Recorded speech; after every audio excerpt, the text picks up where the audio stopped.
Sí, se escucha, Lick. Buenas noches. Sí se escucha, Lick. Muy bien, gracias, oyeron, muy amables por responder y estar atentos.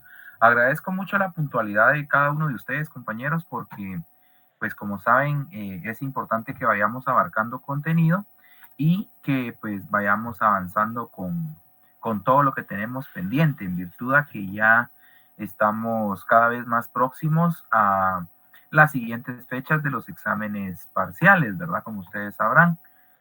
Si bien es cierto, pues no ha pasado mucho de que salimos del primer parcial, pues ya nos vemos también en la necesidad, ¿verdad? De ir preparándonos para el examen del segundo parcial. Cabe resaltar, compañeros, que como se han dado cuenta ahorita, pues hemos ido viendo tanto el tema doctrinario y lo hemos ido aparejando con algunos fundamentos legales. Es importante que nosotros vayamos teniendo claro el asunto acerca de todo lo que respecta al derecho societario, ¿verdad? A qué es una sociedad mercantil, en qué consiste, cuáles son las clases de sociedades mercantiles, cuáles son las formas mercantiles que puede adoptar una sociedad mercantil, todo lo que hemos venido hablando, ¿verdad? A raíz de eso, pues nosotros veíamos, ¿se recuerdan? Las clases de sociedades mercantiles. Dentro de esas clases de sociedades mercantiles platicábamos nuevamente para que vayamos teniendo el recordatorio de lo que son las sociedades regulares, irregulares, las sociedades de hecho, ¿verdad?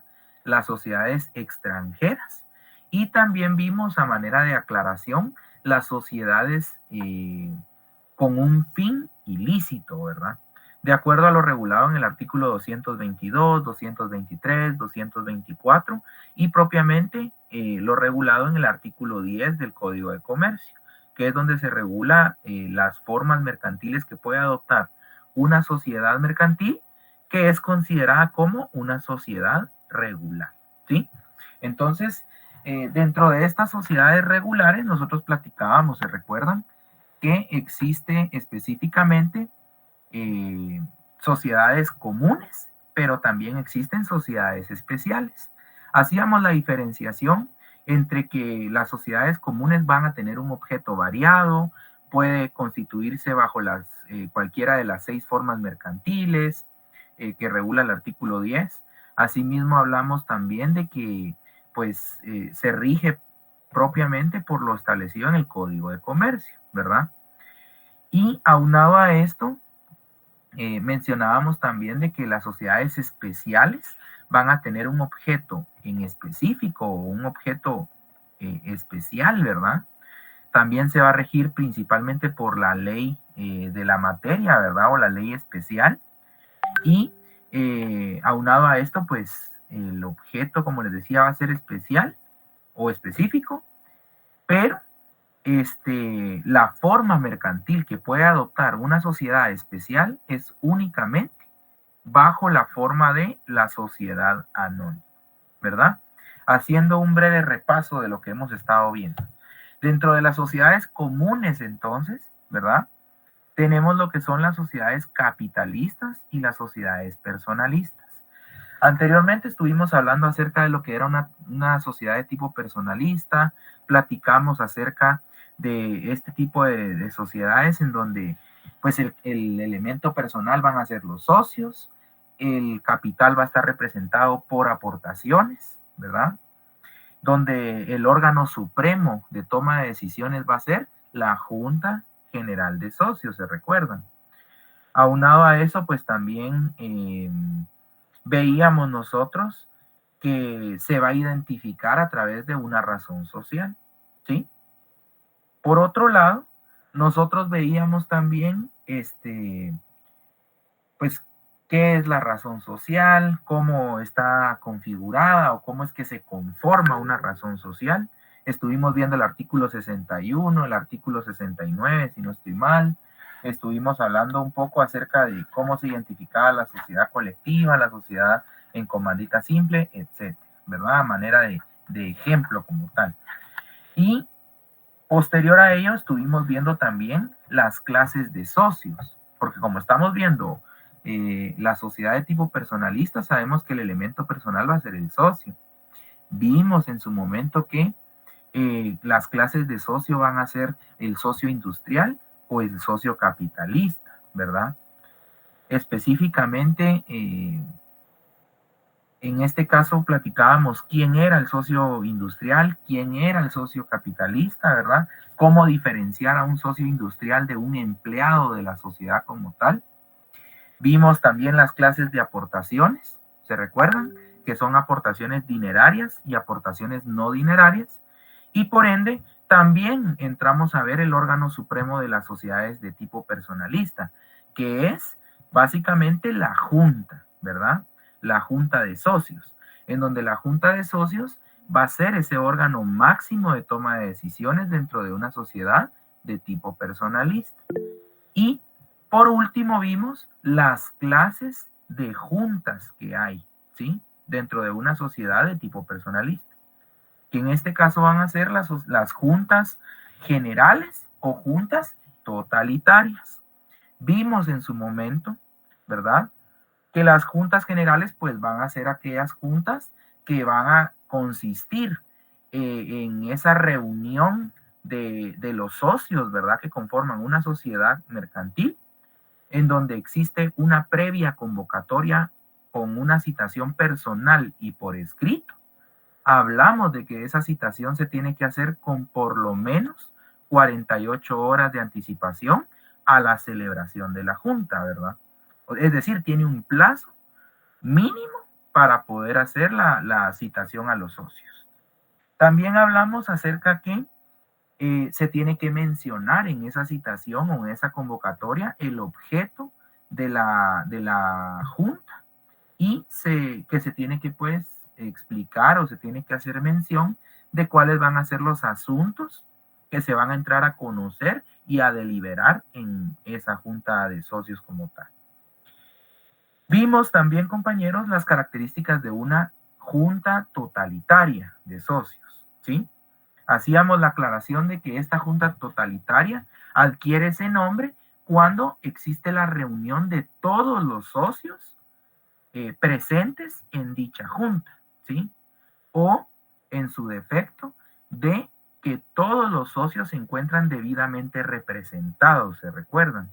Hablamos también de las formas de representarse en una junta, ¿verdad?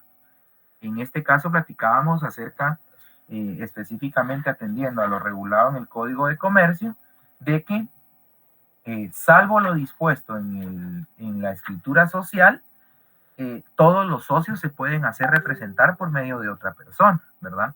Y que esa representación va a consistir en que se realice a través de un mandato o a través de una carta poder, ¿sí?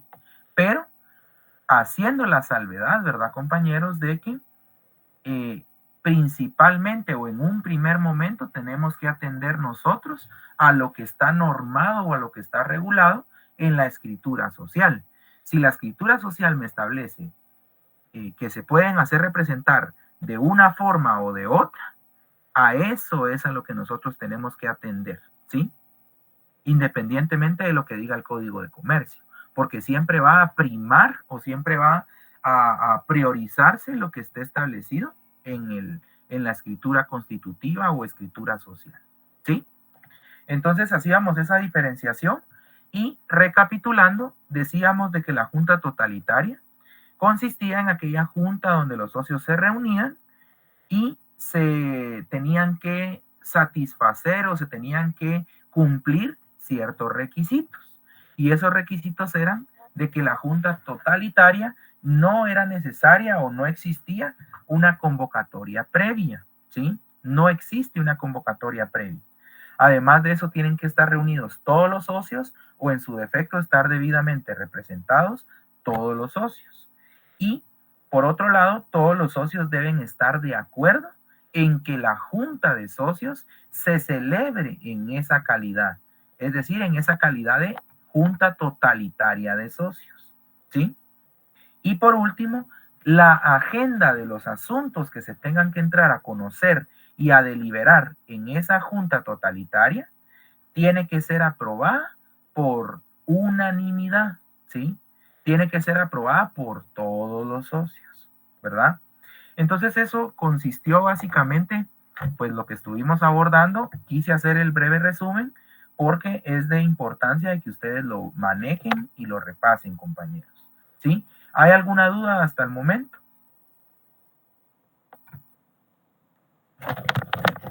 No, Lick. ¿Todo claro?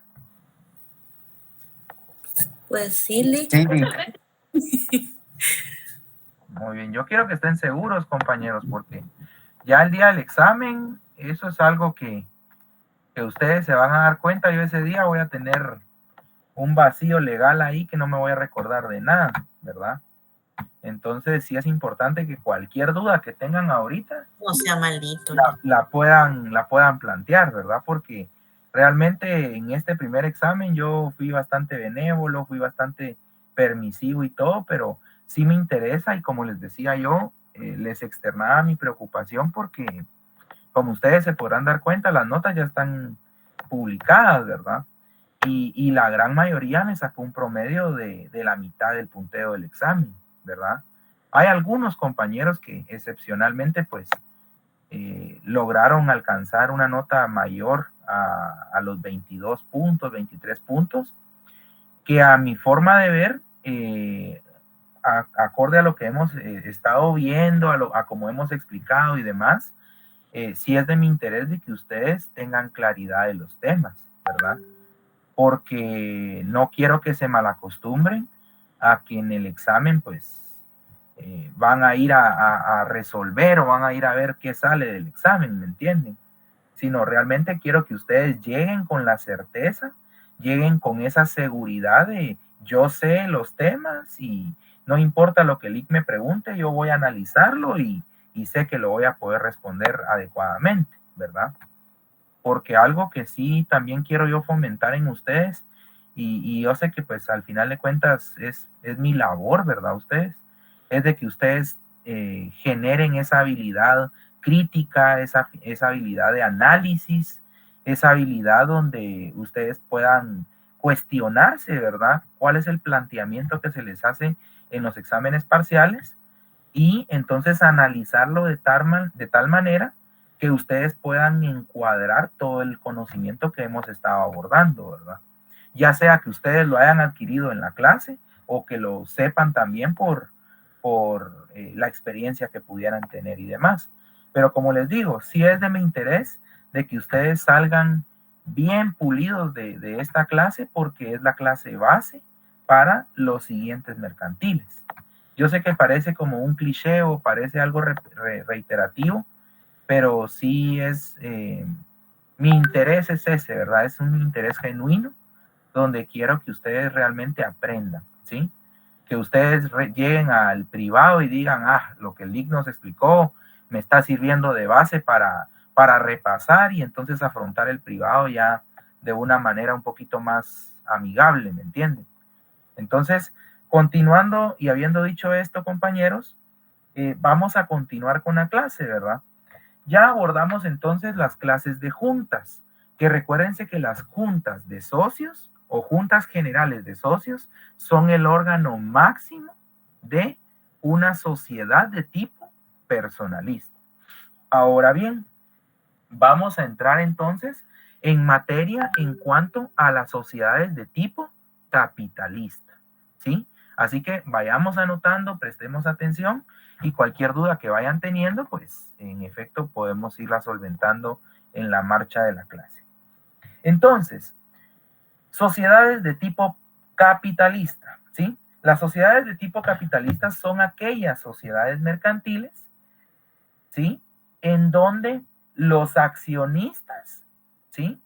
Van a responder únicamente por el monto de las acciones que hayan suscrito, ¿sí? Ahorita vamos a ir explicando más a detalle esta terminología. Pero las sociedades de tipo capitalista consisten en aquellas sociedades mercantiles en donde los socios, los accionistas, ¿verdad? A efectos de la clase, Ya sabemos de que acá el elemento personal van a ser accionistas, ¿sí?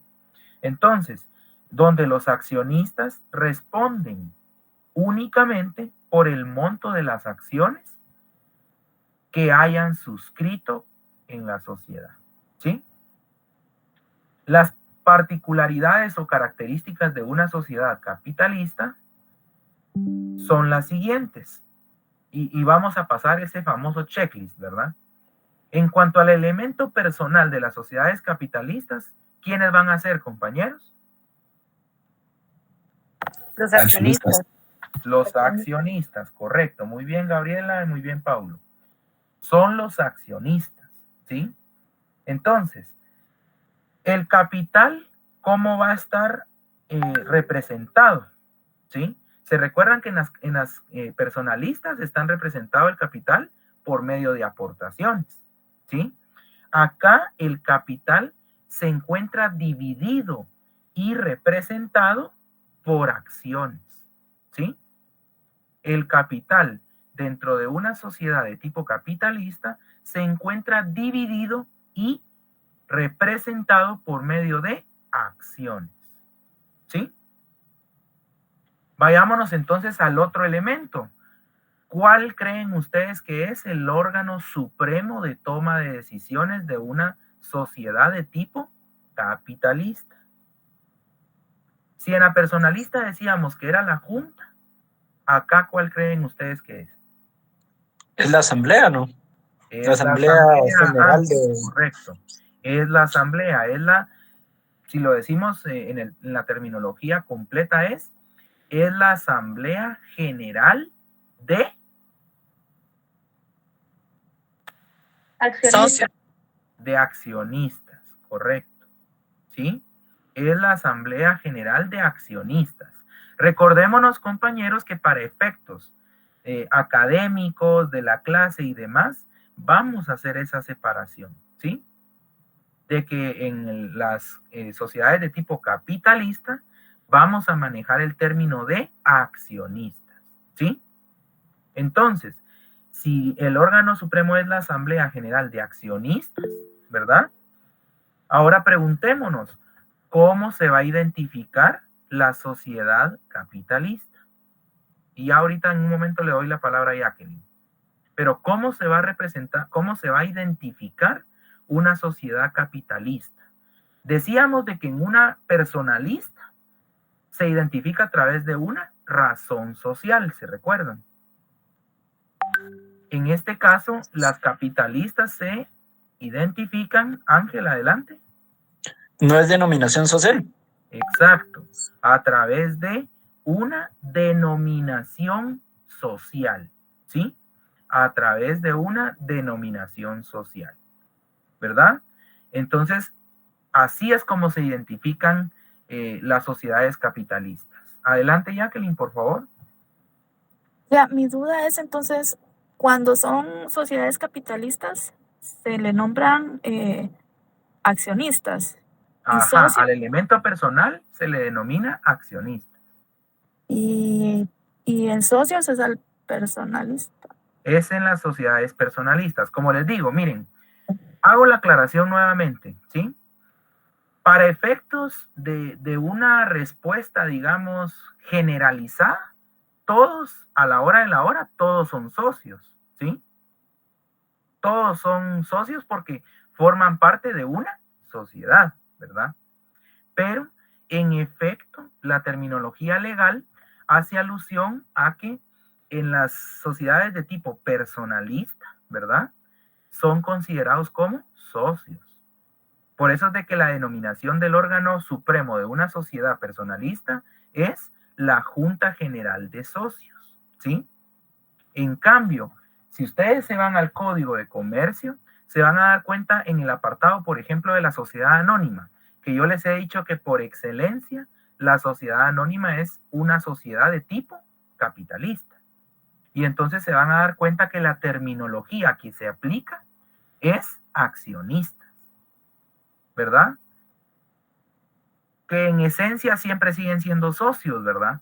Pero atendiendo a la terminología legal y a la naturaleza de las características de una sociedad capitalista, van a ser considerados como accionistas, ¿sí? Es decir, para efectos del examen, sí tienen que saber esa diferenciación, compañeros, ¿sí? No es válido que ustedes me respondan Junta General de Accionistas, porque no, ¿sí? Es Junta General de Socios. Y si me ponen en cuanto a las capitalistas es Asamblea General de Accionistas, no Asamblea General de Socios. ¿Estamos? Muy bien. Vean, entonces tenemos que ir avanzando nosotros y para el efecto, pues vamos a ir ejemplificando algunos de estos términos, ¿verdad? Platicábamos entonces de que la sociedad por excelencia que es capitalista hace referencia a la sociedad anónima, ¿sí? Decíamos entonces, la sociedad capitalista se va a identificar a través de una denominación social. Por ende, la denominación social es la figura por medio de la cual, ¿verdad?, una sociedad de tipo capitalista se identifica. ¿Estamos? Esta forma se puede escoger libremente o se puede conformar libremente,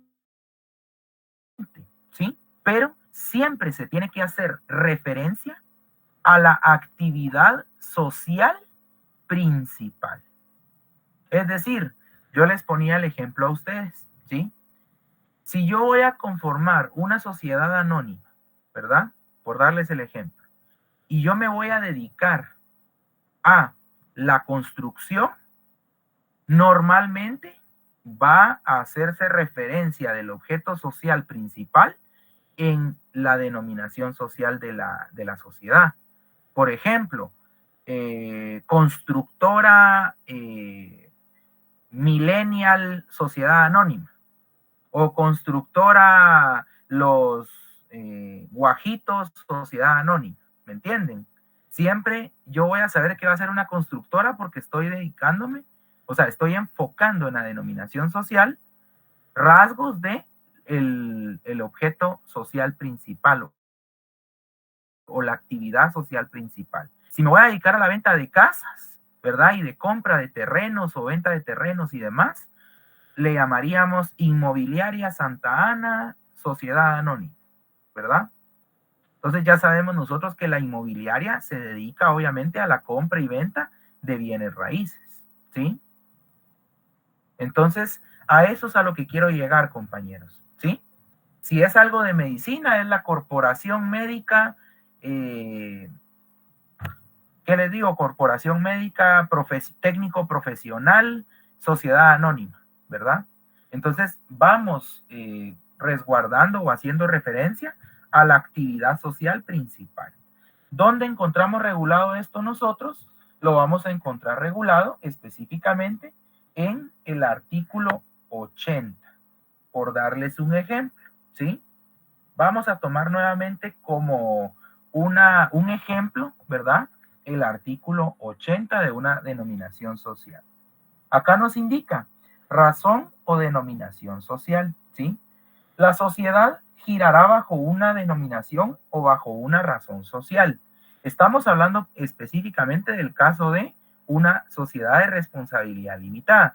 Sin embargo, el apartado que nos va a interesar a nosotros es en donde dice la denominación se formará libremente, pero siempre hará referencia a la actividad social principal, ¿sí? Ahí es donde específicamente yo les estoy explicando o les estoy haciendo alusión a cómo es que se tiene que hacer referencia, ¿sí? Ahora, vayámonos entonces, compañeros, también al artículo 87, ¿sí? Artículo 87 del Código de Comercio. Acá nosotros vamos a encontrar también regulado lo que es la denominación social de una sociedad anónima. La denominación social indica en el artículo 87 que la sociedad anónima se identifica con una denominación, ¿sí? la que podrá formarse libremente. Subrayemos eso, la que podrá formarse libremente. Con el agregado obligatorio, ¿sí? Con el agregado obligatorio de la leyenda sociedad anónima, la cual se puede abreviar como SA, ¿sí? Si se dan cuenta, nosotros al hacer una comparación entre lo que regula respecto a la denominación social de una sociedad de responsabilidad limitada y una sociedad anónima, ambas se pueden formar libremente, ¿sí? En el caso de la sociedad anónima, requiere o es obligatorio que se acompañe esa denominación social con la leyenda sociedad anónima. ¿Me explico? Mientras que en la sociedad de responsabilidad limitada se puede formar libremente la denominación, pero en este caso en específico se tiene que hacer alusión a el objeto o la actividad principal de la sociedad como tal, ¿sí? En el caso de la sociedad anónima, nosotros vamos a encontrar que normalmente le colocan así como yo les estaba mencionando, ¿verdad? Un nombre relacionado con el objeto al que se va a dedicar. Por ejemplo, si ustedes ponen un bufete jurídico, ¿verdad? Normalmente le llaman corporación legal, ¿sí? Porque así lo establece o es un parámetro a seguir por parte de un criterio registral de registro mercantil, ¿verdad? Si ustedes solo quieren denominarlo como corporación, el registro les va a suspender esa solicitud. ¿Por qué? Porque el registro solicita de que se haga referencia a algo que esté relacionado con la actividad principal de esa sociedad. En el caso de un bufete puede ser corporación legal, Díaz, García y Asociados, por darles un ejemplo, ¿sí? Entonces, ahí estamos haciendo referencia que es una corporación, pero está orientada principalmente, no quiere decir que solo a eso se dedique, pero que principalmente está orientada al ámbito legal, ¿verdad? Y si se dan cuenta, como es una denominación, a diferencia de las sociedades personalistas, la denominación se puede conformar libremente. Es decir, yo le puedo poner mis apellidos, ¿sí? Solo Donald, por favor, te pido que apagues tu micrófono. Vean, en este caso, al ser una denominación social, esa es la principal característica, que va a estar formada libremente. Es decir, yo le puedo poner Díaz García y Asociados, por ejemplo. O le puedo poner corporación legal, asuntos jurídicos y ¿qué les digo? Ilegales, sociedad anónima, ¿verdad? O sea, yo la puedo conformar como yo quiera, ¿verdad? En tanto tenga la leyenda sociedad anónima, ¿sí? Estos son algunos de los ejemplos donde nosotros legalmente vamos a tener un sustento para defender la postura de cómo se encuentra conformada una denominación social, ¿sí? Ya después vamos a entrar de lleno a cada una de las sociedades, aclaro, ¿sí? Entonces, ya vimos en relación a cómo se identifica la sociedad capitalista. Ahora bien, en relación al elemento personal de una sociedad de tipo capitalista, sabemos que va a ser el accionista, ¿sí? El accionista. Por ende, ¿cómo es que está representado el capital? Dijimos que va a estar representado y dividido. ¿Por qué? Por acciones. Y esas acciones son las que le van a dar la calidad a ese socio como un accionista. ¿Vamos de la mano con eso, compañeros? ¿Sí se está comprendiendo lo que estamos viendo? Sí, licenciado, gracias. Gracias, Iván. Gracias, Wendy. Gracias, Gabriela. ¿De acuerdo? Entonces, en este caso, las acciones se recuerdan que va a ser ese título valor, ¿verdad? Que consiste en un documento, si ustedes lo quieren ver así. Materialmente es un documento, ¿sí? Pero consiste en ese título valor que va a representar la parte de participación que tiene un accionista dentro de una sociedad de tipo capitalista y que a su vez representa esa parte alícuota de ese capital que ese accionista aportó a la sociedad, ¿sí? Y por ende tiene otra finalidad también, que es acreditar a esa persona como accionista, le da esa calidad de accionista. Y recordemos que ¿quiénes pueden ser accionistas, compañeros? ¿Qué personas pueden ser accionistas?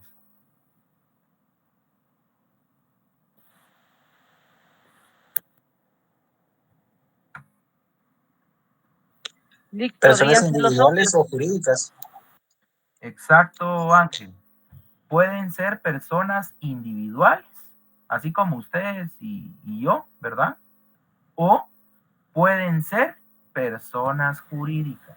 Es decir, otras sociedades pueden ser accionistas dentro de otra sociedad. ¿Estamos? ¿Sí? Yo les ponía el ejemplo de, por ejemplo, Corporación Multiinversiones, el famoso CMI. Este CMI es una corporación de varias empresas, ¿verdad ustedes? En donde otras sociedades forman parte de esa gran sociedad como tal, ¿verdad? Por ende son accionistas. Y en este caso, pues al ser personas jurídicas, tienen el derecho de ejercer, valga la redundancia, sus derechos y también de contraer obligaciones. Entonces las acciones consisten en ese título valor que representan la parte alícuota del capital que ha aportado un accionista a una sociedad y a su vez también le acredita o le da la calidad de accionista a esa persona. Puede ser una persona individual o puede ser una persona jurídica, ¿verdad? Entonces, en este caso es importante, ¿verdad, compañeros? Como nosotros estamos viendo de que la acción va a representar una parte alícuota del capital de la sociedad, es importante que nosotros sepamos, ¿sí? Que nosotros sepamos cuál es o a qué se hace referencia con lo que se entiende por capital social y por patrimonio social. Esto solo es a manera de explicación para que ustedes no se me vayan a perder. Cuando nosotros decimos el capital social de una sociedad mercantil, nosotros indicamos de que el capital social es esa cantidad de dinero que tiene la sociedad, ¿sí? Y esa cantidad de dinero va a ser el resultado de sumar el valor de las acciones, ¿sí? Que han aportado los accionistas, ¿verdad? En su caso. Ese es el capital social, ¿sí? Ahora bien, si nosotros hablamos del patrimonio social, el patrimonio social es el conjunto de bienes, de derechos y obligaciones que tiene una sociedad, ¿sí? Recordemos que dentro del patrimonio nosotros vamos a contar con el famoso, regresando a la época en la que estudiábamos contabilidad, ¿verdad, compañeros? Vamos a tener el debe y el haber, ¿sí? En el debe nosotros vamos a encontrar las obligaciones que nosotros tenemos como sociedad, ¿sí? Es decir, todos esos compromisos que hemos adquirido con algún acreedor en donde pues tenemos la obligación de pagar determinada deuda, ¿verdad? Y en el haber vamos a tener nosotros los derechos a nuestro favor, ¿sí? Es decir, cuentas por cobrar, por decirles de alguna manera, ¿sí? O un capital que nosotros hayamos prestado y que nos deban, más los intereses y demás. Pero lo que quiero que tengan claro es que no es lo mismo hablar de patrimonio social a hablar de capital social. El capital social hace referencia específicamente a esa suma de dinero que se obtiene de el valor que tienen las acciones que han aportado o que han suscrito los accionistas como tal, ¿sí? Ahora, por otro lado, el patrimonio sí está conformado por los bienes, por los derechos y por las obligaciones de la sociedad como tal, ¿sí? Entonces, ahora quiero que pues ustedes vean, compañeros, en cuanto a las acciones, ¿sí? Vamos a encontrar clases de acciones, ¿sí? Clases de acciones. Y vamos a encontrar dos clases, ¿sí? La primera es en cuanto a la ley. En cuanto a la ley, esa es la primera clase, ¿sí? En cuanto a la ley, van a ser acciones comunes o van a ser acciones preferentes. Acciones comunes o acciones preferentes. ¿Sí? Acciones comunes o acciones preferentes.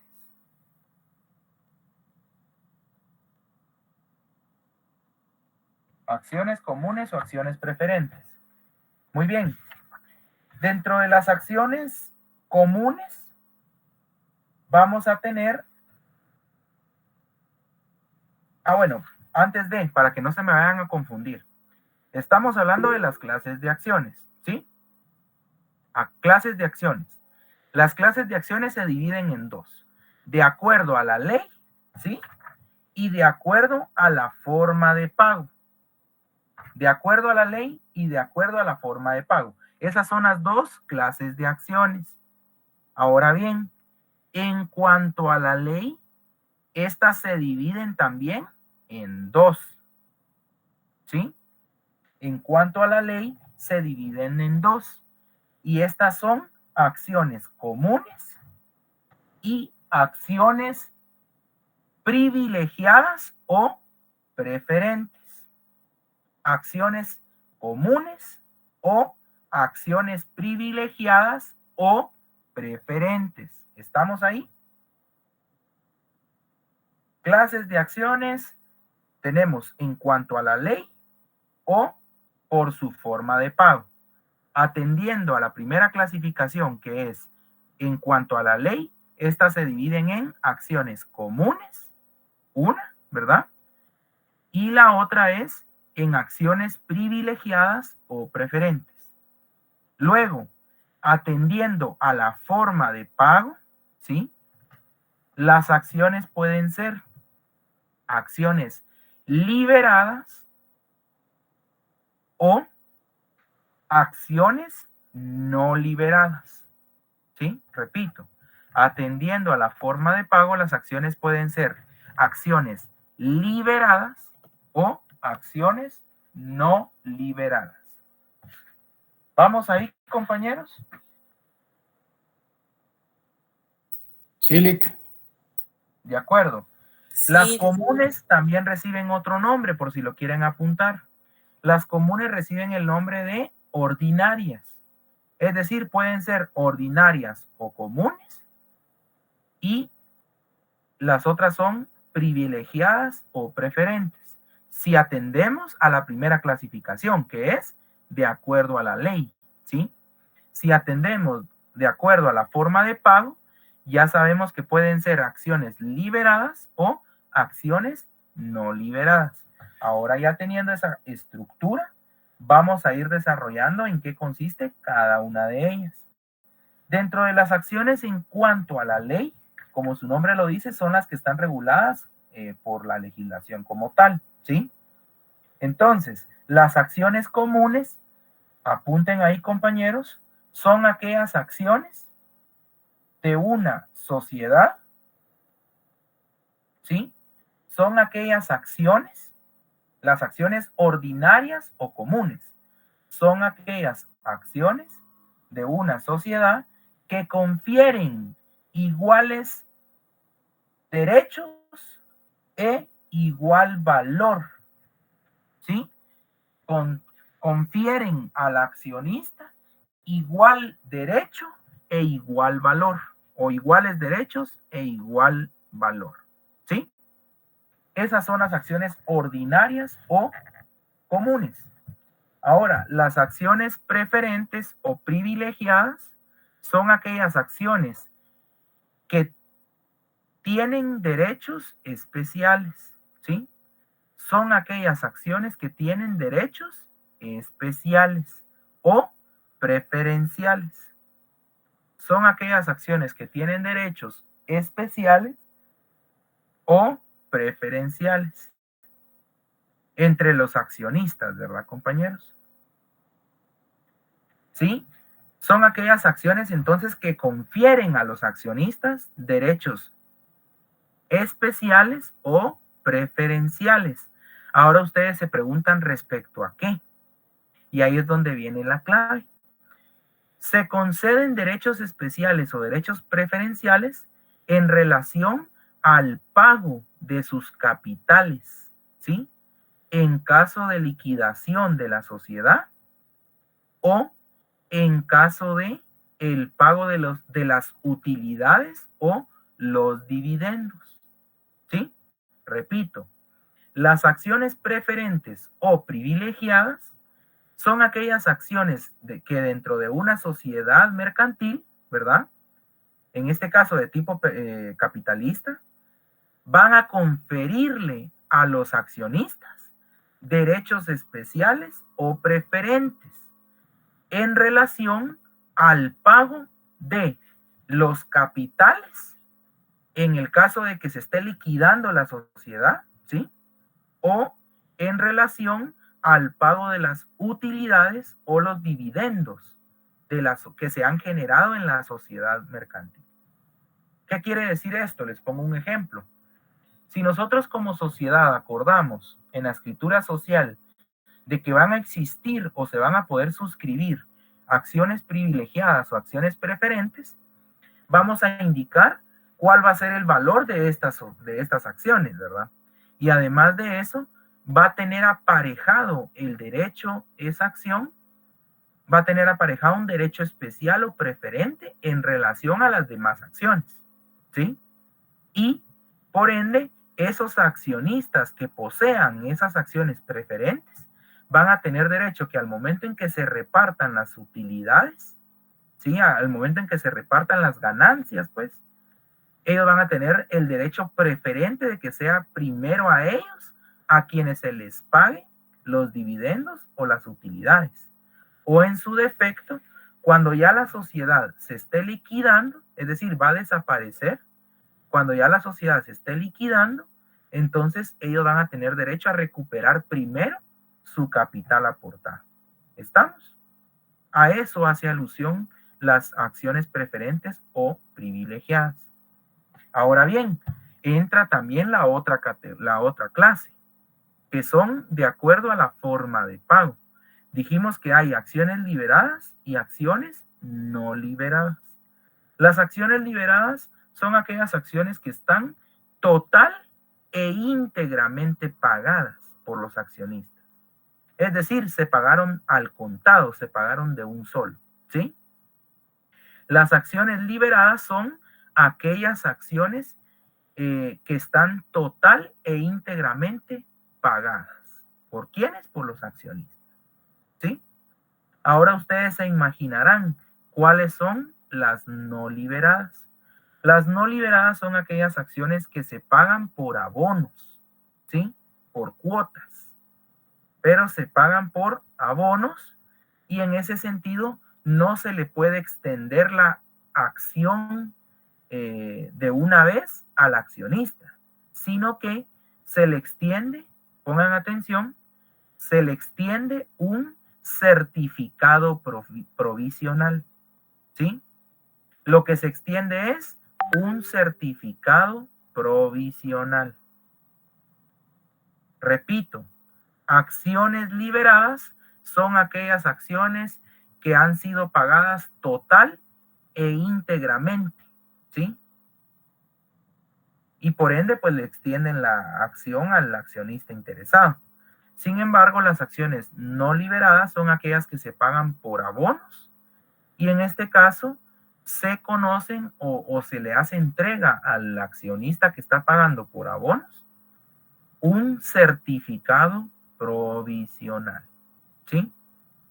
Esto puede ser pregunta de examen, compañeros, así que pongan la atención. ¿Sí?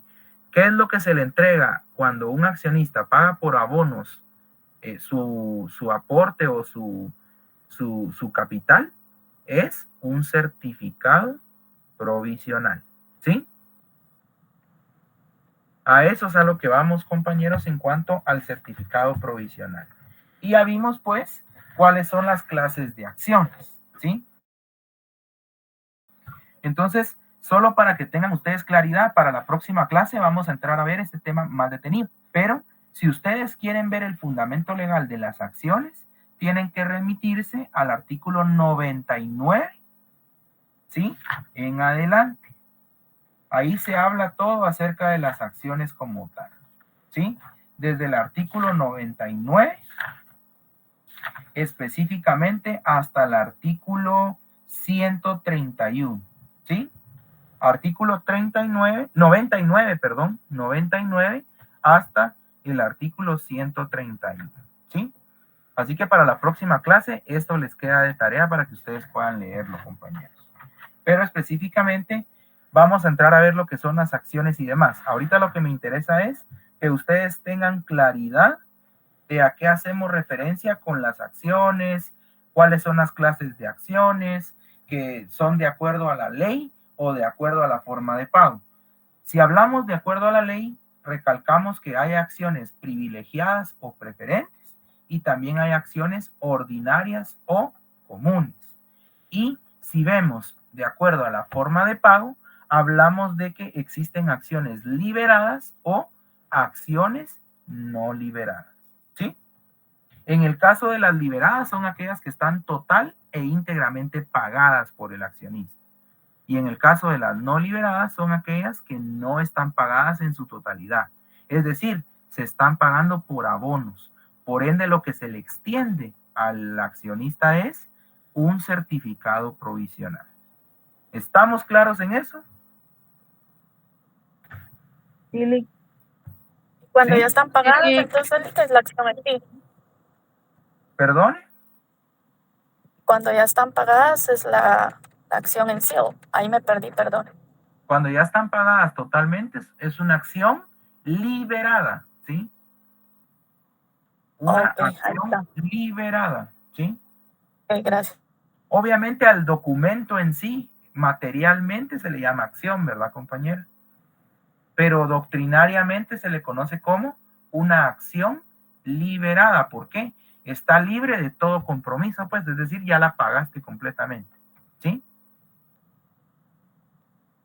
Ok, gracias. Muy bien. En cuanto a esto, compañeros, de acuerdo a lo regulado en la sociedad anónima, esto es una característica propia de la sociedad anónima, es de que además de las acciones que acabamos de ver, en una sociedad anónima se pueden emitir acciones especiales, ¿sí? Se pueden emitir acciones especiales. Se les llama así a estas acciones porque en este caso, pues, las acciones especiales van a ser aquellas a las cuales se les va a pagar primero, ¿verdad? Pero también se les conoce a estas acciones especiales como una acción que le da un voto limitado a los accionistas. ¿Por qué? Porque si bien es cierto, les da el derecho de cobrar primero los dividendos o las utilidades, solamente pueden emitir su voto en asambleas especiales, ¿sí? Más no así en otros tipos de asamblea. Esto se los doy solo como una característica especial o una característica de la sociedad anónima y que pues a la larga es más que todo una curiosidad. ¿Por qué? Porque en la práctica, les soy honesto, no se da mucho el tema de que se emitan acciones especiales. Tienen que ser una sociedad anónima así muy específica que se dedique a determinado objeto social y demás para emitir este tipo de acciones. Pero sí en la sociedad anónima se pueden emitir estas acciones. acciones especiales, ¿sí? Que están muy relacionadas con lo que con lo que estábamos hablando de las acciones preferentes o privilegiadas, ¿verdad? Solo para hacer esa aclaración, ¿verdad, compañeros? Bueno, continuando entonces con el tema de lo que estamos abordando. Ya vimos entonces cómo está representado el capital, cuál es el elemento personal. Ya vimos también cómo se identifica una sociedad capitalista, pero entonces también tenemos que entrar a ver, ¿verdad? ¿Cuáles son las clases de asamblea? Porque si se recuerdan, tenemos que hablar también del órgano máximo de una sociedad capitalista de toma de decisiones, o sea, el órgano máximo de toma de decisiones. Ya hablamos que va a ser la asamblea como tal, ¿sí? Pero para ello tenemos que entrar a ver también acerca de cuáles son las clases de asamblea que según la legislación guatemalteca están reguladas en nuestro Código de Comercio, ¿sí? Para ello, compañeros, quiero que nos remitamos a establecer cuáles son las clases de asamblea que tiene una sociedad de tipo capitalista, ¿sí? Específicamente, nosotros vamos a encontrar que dentro de las clases de asambleas, específicamente van a estar las asambleas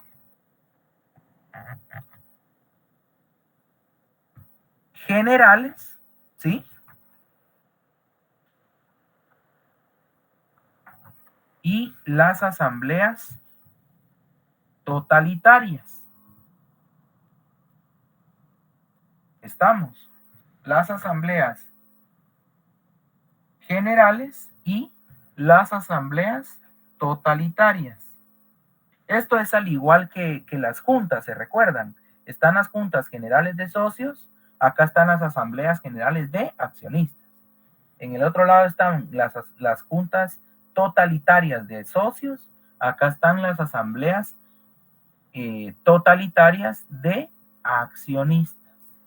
¿Sí? Solo para que tengamos esa aclaración como tal. De acuerdo a la clasificación de las asambleas, vamos a tener esos dos clases de asambleas. Muy bien. Vayamos a ver entonces en qué consiste cada una de esas asambleas. Vamos a ver que las asambleas generales son aquellas que están formadas por los accionistas que han sido legalmente convocados y se encuentran reunidos, ¿sí? Como órgano supremo de una sociedad de tipo capitalista, ¿sí? La asamblea entonces es aquella que se encuentra formada por los accionistas que han sido legalmente convocados y reunidos como el órgano supremo de una sociedad de tipo capitalista. Y este órgano supremo es el órgano que va a expresar o es el órgano que va a tomar las decisiones dentro de una sociedad de tipo capitalista. ¿Estamos? Obviamente siempre dentro del marco de su competencia, ¿verdad, compañeros? Pero vamos al hecho de que, al igual que la Junta, es el órgano máximo de la sociedad. La Junta lo es para las sociedades de tipo personalista y las asambleas lo es para las sociedades de tipo capitalista. ¿Estamos? Ahora bien, ustedes se preguntarán, acá pues estamos hablando de lo que es la asamblea general como tal, ¿sí? La asamblea general. Ahora, ¿en qué consiste entonces la asamblea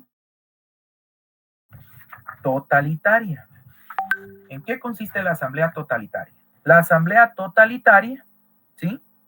funciona igual que una junta totalitaria, para que ustedes tengan ya más fácil el aprendizaje.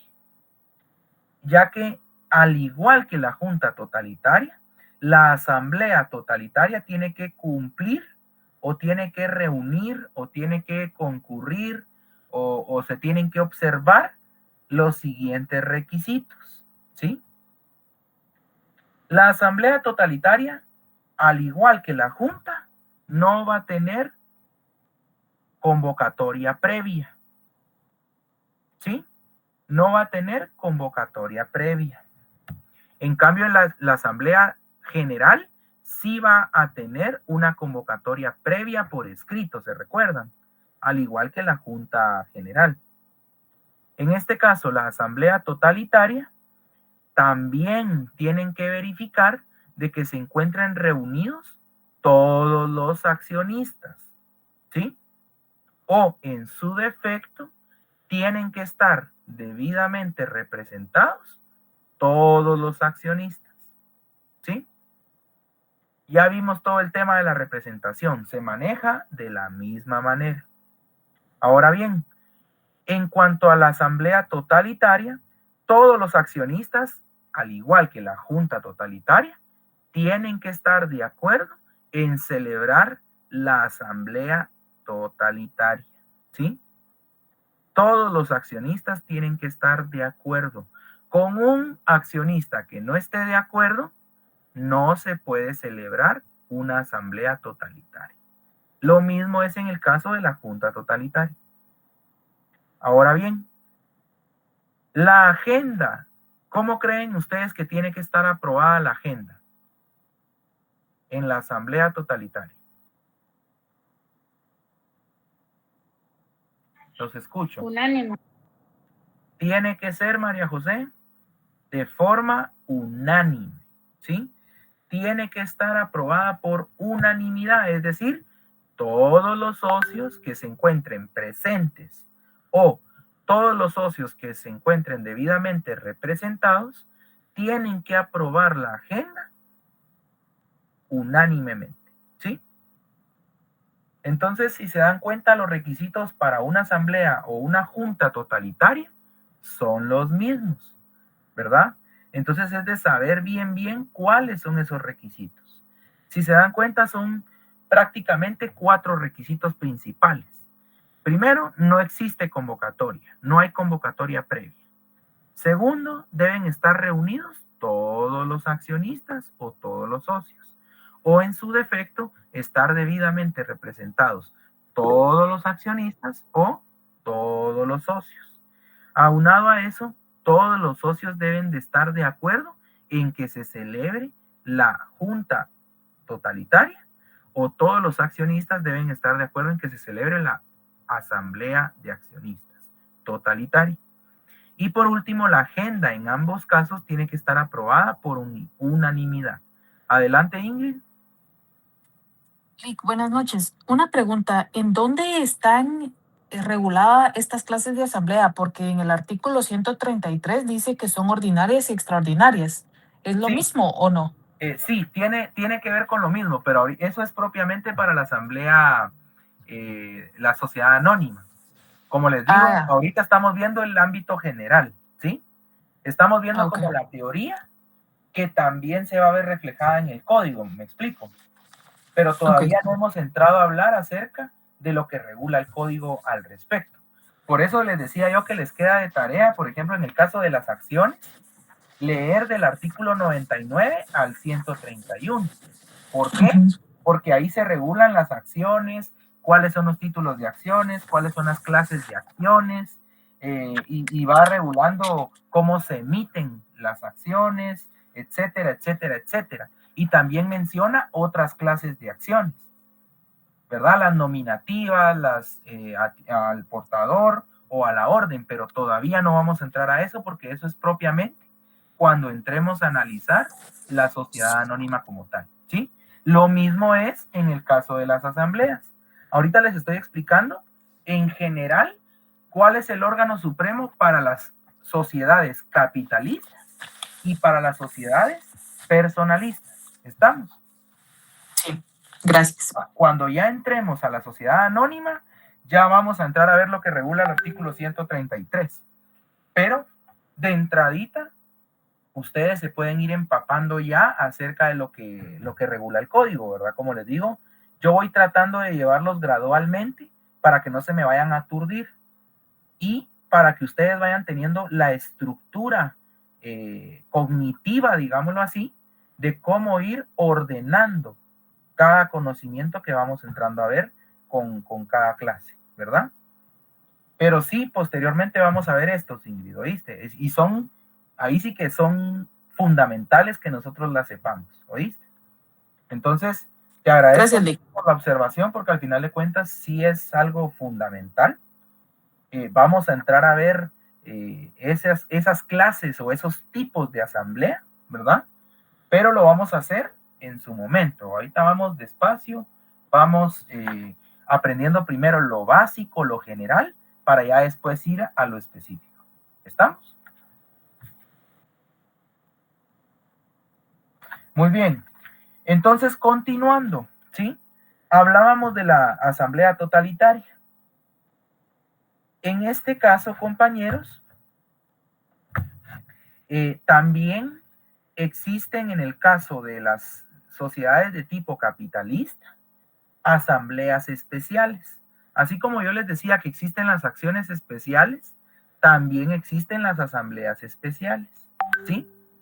Las asambleas especiales van a ser aquellas asambleas en donde existen distintos tipos de accionistas.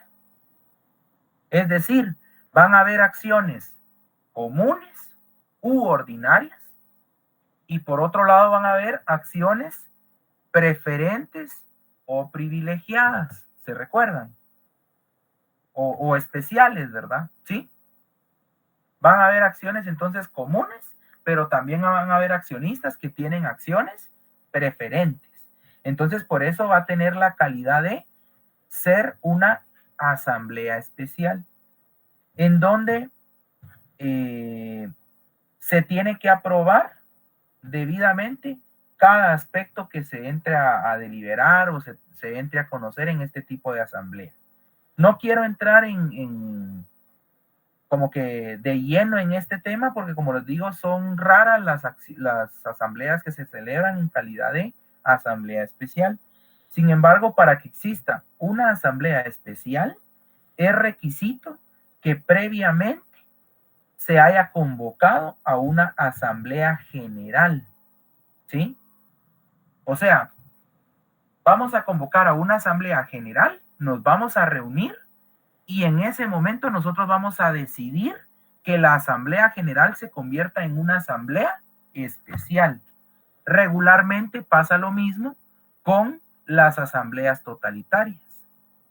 Se reúnen los accionistas como una asamblea general y en ese momento entran a deliberar o toman la decisión de convertir esa asamblea en una asamblea totalitaria, por darles un ejemplo, ¿sí?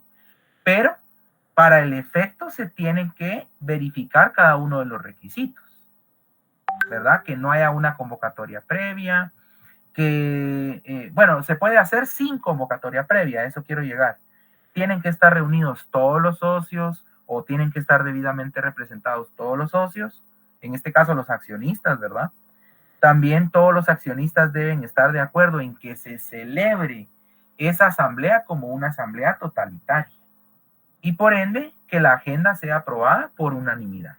¿Estamos claros con eso? ¿Sí? Licenciado, disculpe, yo tengo una duda. Buenas noches. Sí, buenas noches. Con respecto a la asamblea especial, indicaba, esto es con respecto a capitalista, pero existe una junta especial, indicaba, retrocediendo a lo que había indicado en la clase anterior. No, solo asamblea especial. Ah, muy bien, sí, pues, y la otra. ¿Sabes por qué? La explicación es porque, si te recuerdas, nosotros no tenemos, hablando de las sociedades personalistas, en ningún momento hablamos nosotros de una aportación especial, ¿te recuerdas? Claro, sí.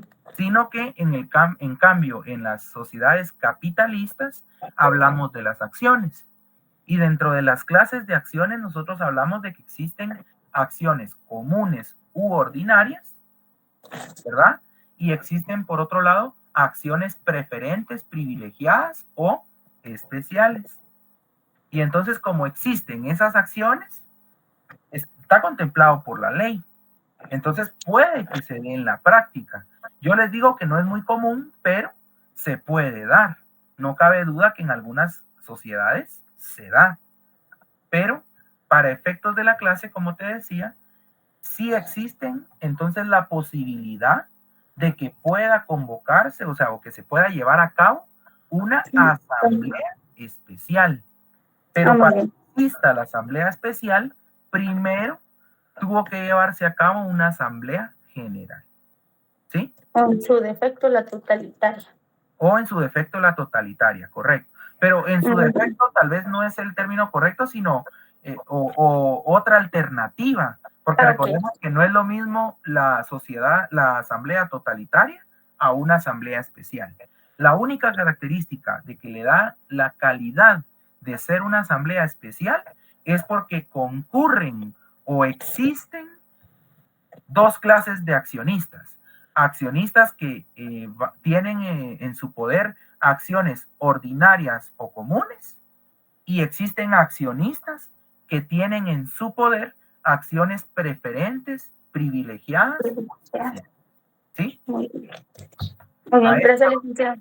A eso es a lo que voy. Muy bien. Adelante, Joana. Una pregunta. Disculpe, esta asamblea especial no requiere por escrito, por aviso para los mismos accionistas. No sé si me entiende. No. ¿Por qué?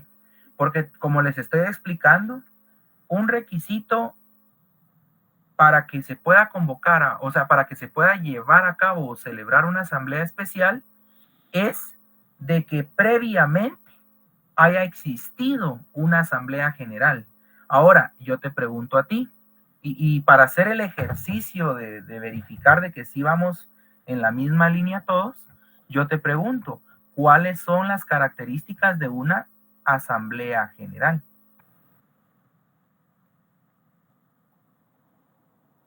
Una asamblea general es de forma por accionista legalmente convocado, reunido. Hay una convocatoria previa, ¿verdad? Legalmente hecha, exactamente, por escrito. Está Vamos bien. Escrita. Va. ¿Qué más?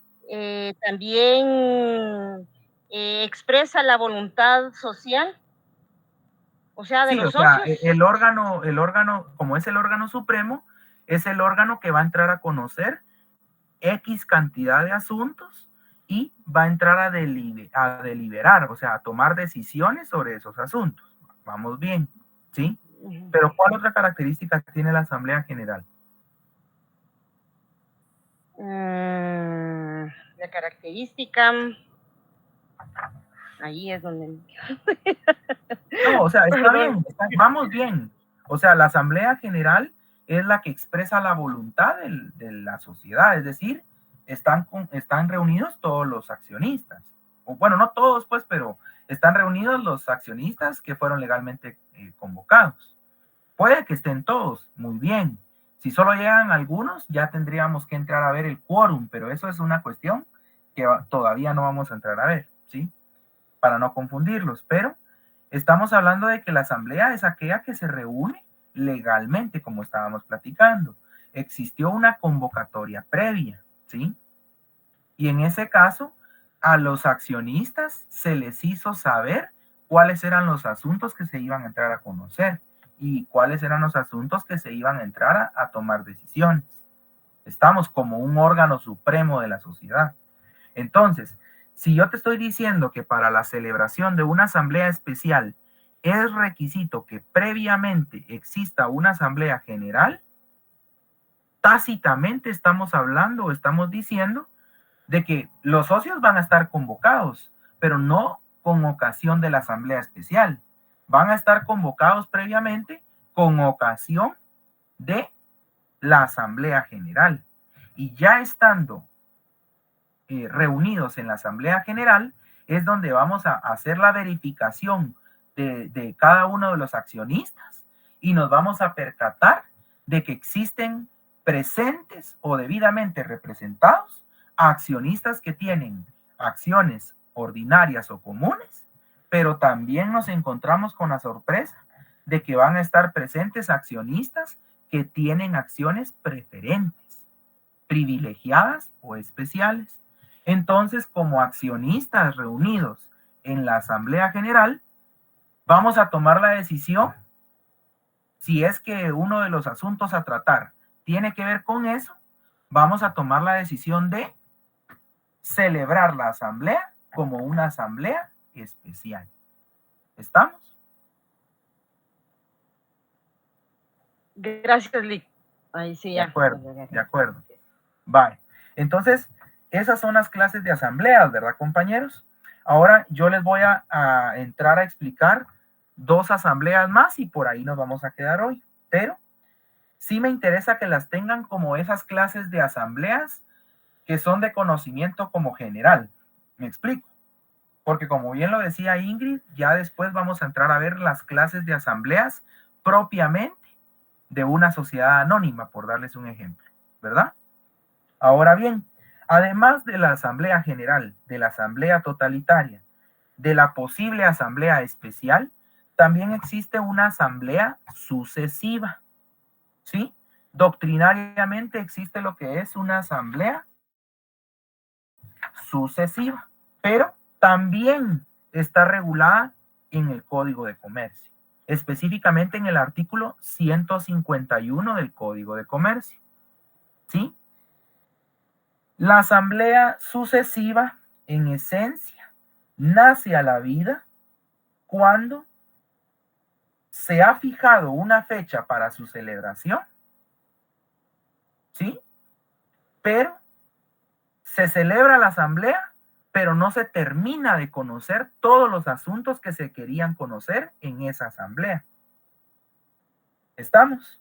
Por lo tanto, se señala un nuevo día y hora y lugar para celebrar la continuación de los asuntos que quedaron pendientes de esa asamblea como tal. A eso se le conoce como asamblea sucesiva. No va a dejar de ser, por ejemplo, una asamblea general. Y en esa asamblea general nosotros teníamos contemplado entrar a conocer 10 asuntos. Pero estuvimos ahí dialogando, discutiendo y demás como accionistas. Y solo alcanzamos a tratar 6 asuntos. Y quedaron pendientes 4 asuntos. Por ende, en asamblea general tomamos la decisión de celebrar una asamblea sucesiva. Y entonces decimos, en tal día, en tal hora, en tal lugar, vamos a celebrar nuevamente la asamblea general, pero en su calidad de asamblea sucesiva. ¿Por qué? Porque estamos continuando en el conocimiento y en la deliberación de los temas que quedaron pendientes de esta primera asamblea general. ¿Estamos claros en eso? A eso se le conoce como una asamblea sucesiva. ¿Sí? Como les decía, específicamente está regulada en el artículo 151 y establece que la asamblea general podrá acordar su continuación en los días inmediatos siguientes hasta la conclusión de la agenda. Es decir, tampoco es de que yo voy a celebrar la asamblea hoy y voy a esperar 3 meses para darle continuidad. O sea, ahí ya perdería la esencia de ser sucesiva, ¿me explico? Tiene que ser dentro de los días siguientes, ¿sí? Esto sucede mucho en el caso, por ejemplo, de los bancos. Ellos entran a celebrar su asamblea general, pero por la cantidad exorbitante de accionistas, no se terminan de conocer todos los temas. Entonces tienen que celebrar asambleas sucesivas, ¿sí? Pero es una clase de asamblea también, asamblea sucesiva. Ahora bien, Ya por último tenemos lo que es la asamblea de segunda convocatoria, ¿sí? Asamblea de segunda convocatoria. La asamblea de segunda convocatoria nace a la vida cuando la primera fecha de la convocatoria para celebrar esa asamblea general, por darles un ejemplo, no se logra alcanzar o no se logra reunir el quórum necesario para la celebración de la misma. Por lo que en el aviso de la convocatoria se hace saber a los accionistas o se les hace mención de la situación de que una vez se les hace saber, perdón, de que automáticamente si no se alcanza el quórum necesario, se va a celebrar una asamblea en segunda convocatoria o por segunda convocatoria, atendiendo al quórum, ¿sí?, que se encuentre presente. Es decir, en el aviso de la convocatoria a los accionistas, yo les voy a decir, vamos a celebrar la asamblea general en tal día, a tal hora, en tal lugar, ¿sí? Se llega ese día, esa hora y estamos ubicados en ese lugar. Sin embargo, de los 100 accionistas que conforman la sociedad, solo llega un número mínimo, ¿verdad? Pero no se alcanza el quórum que se necesita para celebrar la asamblea. Por ende, se invoca esta figura de la asamblea de segunda convocatoria, en donde en ese aviso de convocatoria que nosotros hicimos inicialmente, se les hace saber a los socios que para ese día, para esa hora y para ese lugar, si en dado caso no se llega a reunir el quórum necesario, se podrá celebrar asamblea en segunda convocatoria con el quórum que se encuentre presente. Es decir, si no llegaron los 100 y solo llegaron 40, no se llegó al quórum. Entonces celebramos en asamblea de segunda convocatoria y esto habilita el que podamos celebrar la asamblea con la presencia de los accionistas que se encuentran en el lugar, ¿sí? Entonces esta asamblea sirve para básicamente no hacerles perder el tiempo a los accionistas que sí se presentaron, me explico, y que se puedan entrar a conocer ciertos asuntos que sean de interés de la sociedad, ¿verdad? Entonces, básicamente en eso consisten las clases de asambleas. Repito, les queda de tarea leer del artículo, creo que es del artículo 80 y ¿qué? Desde donde empieza la sociedad anónima. Artículo 86 hasta el artículo, vamos a ver, hasta el artículo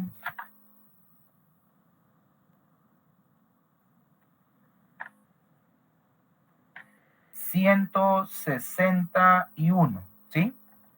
Yo sé que pueden ser bastantes artículos, pero sí me interesa que vayamos dándole lectura ya a este apartado, porque sí vamos a entrar de lleno ya a lo que es entonces específicamente las clases de sociedades. Y vamos a iniciar por la sociedad anónima, ¿sí? ¿Por qué? Porque la sociedad anónima, si ustedes se dan cuenta y le dan una revisada superficial al código, la sociedad anónima es la forma mercantil que puede adquirir una sociedad mercantil que se encuentra más desarrollada dentro del código, ¿sí? Y que muchas de las figuras o muchas de lo que se encuentra regulado, muchas de las disposiciones que se encuentran reguladas para la sociedad anónima son aplicables a el resto de sociedades, independientemente que sean personalistas o capitalistas. Va a depender de qué estemos hablando, pero la mayoría de disposiciones se encuentran reguladas en la sociedad anónima como tal.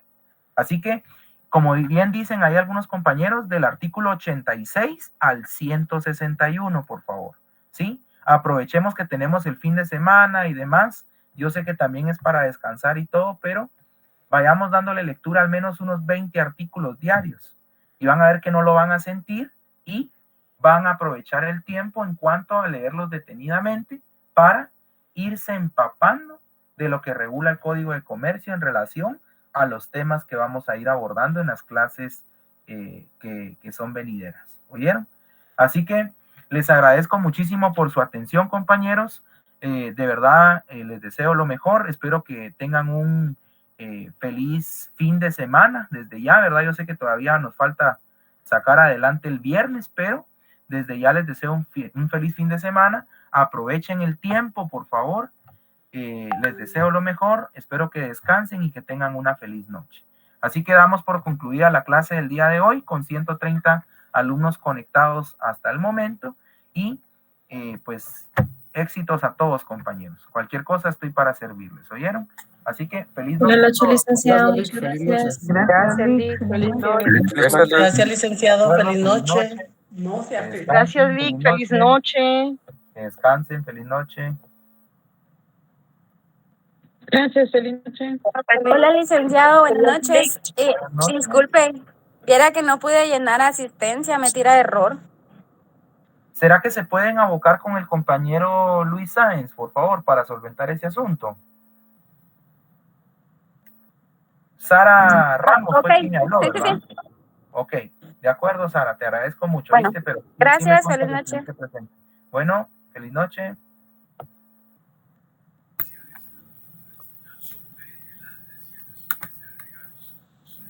Licenciado, buenas noches. Sí, dime. Mire, solo para comentarle que yo estaba entre el listado de los compañeros que tenían problemas con la asignación, pero ya logré solventar eso. ¿Cómo para saber mi nota al final? ¿Cuál es ¿Será que me pudieras escribir o le pudieras escribir al compañero Luis Sáenz? Sí. Con tu número de carnet, tu nombre completo, y solo indicándole si sí te presentaste el día del examen para realizarlo. Me imagino que sí. Bien. Ah, vaya, está bueno. Entonces tendría que estar físicamente el examen. Entonces, para que puedas indicarnos eso. Y entonces ya yo voy a hacer la verificación y ya vemos cómo solventamos ese asunto. ¿Bien? Está bien. Gracias, Lick. Feliz noche. Bueno, de acuerdo. Feliz noche. Buenas noches, licenciado. Feliz noche a todos. Que descansen.